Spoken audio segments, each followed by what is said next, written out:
हम मीनू झा प्रणाम करै छी समस्त मिथिलावासीके। एकटा कोबरके गीत लऽ कऽ उपस्थित छी अपन माताजीके संग। धन्यवाद। जय मिथिला, जय मैथिली। चान सूरज सन इहो नव कोबर, चान सूरज सन इहो नव कोबर, दीप जराए आही बात सखी है, दीप जराए आही बात सखी है, ताही कुंवर सुता गेला रामचंद्र दुल्हा, ताही कुंवर सुता गेला रामचंद्र दुल्हा, सिया सुहाबे सुतल छलिकात सखी है, सिया सुहाबे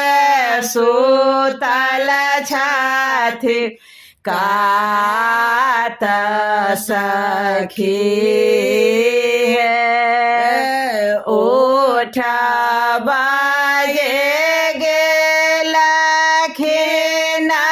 छोट की हो जिया, उठ बाजे गेलखिन छोट के हो जिया, उठो ननदो भाई गेला परात सखी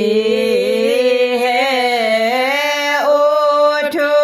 ननदो भाई गेला परात सखी है,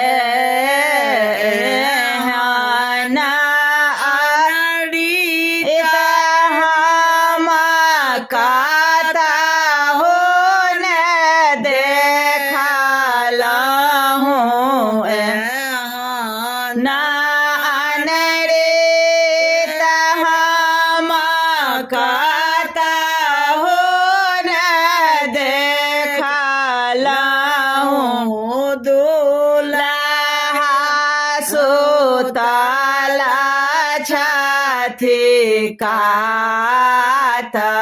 सखी है, केहन आमारो खातो है भेला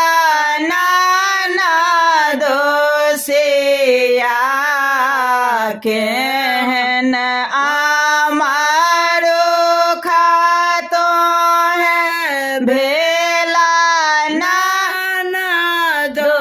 सिया, दुल्हिन के बौसलो न भेल सखी है, दुल्हिन के बौसलो न भेल सखी है, जोगा जोगा जे बाथो रामचंद्र दुल्हा, सिया के बढ़ानो आही बा सखी